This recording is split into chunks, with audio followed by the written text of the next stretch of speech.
Okay. All right. So that was the river. And unfortunately, Jeb won, and that sucks. I didn't win. Gary won. Remember, he like went bam, bam, bam. Oh, that's bam. right. Yeah, but you were close. I didn't realize you were close. I was like 4 away from him. Yeah, I was not in the running.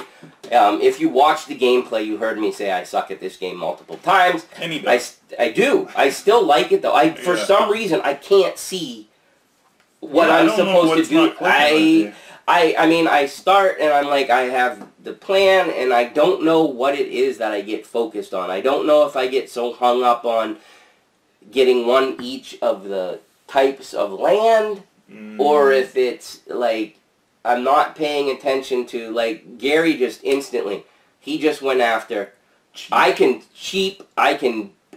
roll through this thing really fast. Now, that being said, he wasn't guaranteed that those cheap ones were going to come out every time either. But that's kind of where those like victory tokens come into play, because if you can burn fast, then you get the higher victory points, and that kind of balances out with, they might not be worth a lot, but a 3 spot, but then you get the 6 victory point token. And I was also glad to see that even though Gary did that Jeb got so close, because that shows the game, to me, that shows a little balance in the game. And I made a mistake, too. I was kicking myself at the end when I saw the score, because I took the one that was, I had to pay 4 sheep to do it, but there was a 2 sheep one. And Gary went with that one. And there's no sheep in the game, so he spent turkeys. I guess because they're white. I keep thinking they're sheep. This guy. I'm never going to get that right. It is sheep. It's not sheep, they're turkeys. Alright. Okay. Let's continue. This is just me laughing.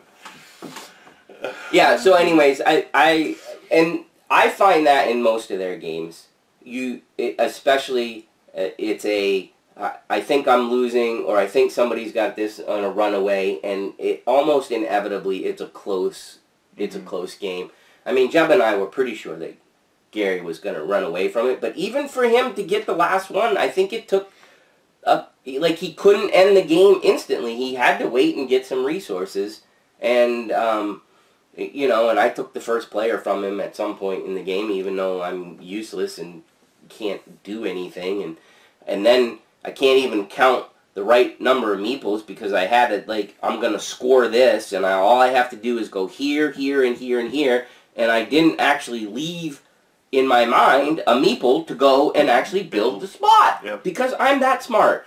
I mean, I pulled a Jeb. That's just what it comes down to. Ouch, that's true. No, for some reason, Jeb can play games. I just make fun of him about everything else. Except for... he constantly beats me at games. What is it? And then you get to see me get mad. Wait, bluffing games. Those are the only ones I can't do. He can't bluff worth crap. I think he giggles the whole time. But anyways, is it my favorite Days of Wonder game? Probably not. Is it still a solid Days of Wonder game? Yes. Do I give it a thumbs up? Yes. And I definitely feel like this would be a decent intro worker placement game. Maybe a slight bit above in intro. But I think if you have somebody that is like, hey, I want to play games, they would be more than willing to get the concept. If you want to present it to somebody that's like, I'm not interested in games, go with something else first.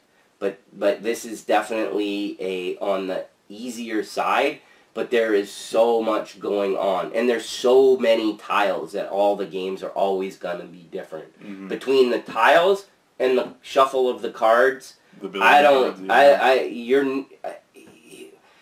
it's going to be hard for you to come out and be like, I know what strategy I'm going to do every single time. I don't think that's going to work. Maybe I'm wrong, and somebody can, correct me. I mean, I would have to see, like, if I could sit down again and I could be like, I'm going to try to get the 3. And then it's kind of like, well, if you don't go first, then you have to make sure that you take the marker so you can go first if you're trying to get those 3s. And then you, at the beginning of the game, then you lost valuable resources unless you got lucky with your resources, and blah, blah, blah. Well, in this one, there's not even like a bonus win taking the first I place. know. Because there are games that will give you a little something, but this is like straight up first players all you get. It's almost like it's like your sole purpose is because you got to beat somebody to a spot or a card, or a build or whatever, or an end the game or whatever it happens to be.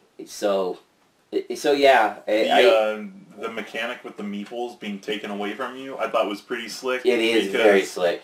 They most worker placements, you're just gaining meeples, and then at the end of the game, you're like, oh, I can do a ton of actions. Yep. But this one's kind of like, I guess the most you can have at once, you can have the max if you don't build past that first spot, but then you don't have much land, and you're kind of like... Right, but we did see that victory thing that gave you bonuses for as many as you had left over.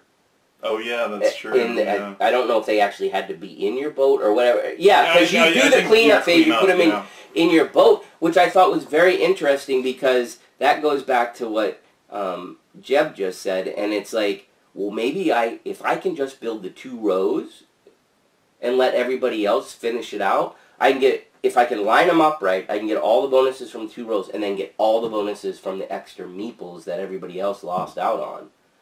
By not going around the other one and only losing one meeple. Dude, yeah. And if you don't know what we're talking about, now we're rambling on about strategy. Which won't matter for me because I'll still suck at the game and I'll still say that I like it. Because, like I said, and I think I've talked about it before, there's only one Days of Wonder game I've played that I just don't care for, which is really, really odd. Which one? Shadows over Camelot. Oh, I haven't played that. It's a deduction type of thing. Oh, okay. And it plays a lot of people, and for some reason it just doesn't click with me that way. Not that I don't get it, it's just like, I don't know. Right. Which is odd because it's Camelot, like, right up my aisle, and it's the only one that I'm just kind of like, I mean, I'll play it if somebody else has, but I don't own it. My first one was Small World, which, I mean, there's haters, but I love Small World. So anyhow, if you don't like worker placement, don't play it. Turn order, I don't think there's a lot to be like, you got to do this in order, because you place your meeple and you do it. Oh, are you talking about things to remember? Everything that we do at the end. The biggest one that I think is getting rid of your guy. Once you cover that tile, it's at the end phase when you pick up everything, you have to put one of them down. Right. And then the other thing is when you unlock your extra meeple, you instantly put him in the boat and you can use him that turn. Right. So it's very nice. You get the bonus instantly, but you don't take the penalty instantly. Right. Which really it's smart for the way that the game plays. Another good game by Days of Wonder in my opinion. I don't have too much more to say about it. Maybe Jeb and I have actually seen 2 different time frames. I think you saw about a 30-minute game, and I think when we played the first time, it was a longer game. Yeah, when we first played, it was somebody almost got all 12 tiles built, but I think it still got triggered on 5 buildings. Yep. But it was definitely more of a slower, long game build type thing. Because I do remember... Like, Gary shooting out in this game, it was like, boom, wow. Boom, boom. And, hey, I didn't even cheat in this one. Oh, yeah, he cheated horribly in the first one. Because I thought you could store your stuff on the thing that produced it. Then what are the barns for, Mickey? What are the barns for? Extra storage, Jeb. That's what I thought it was extra.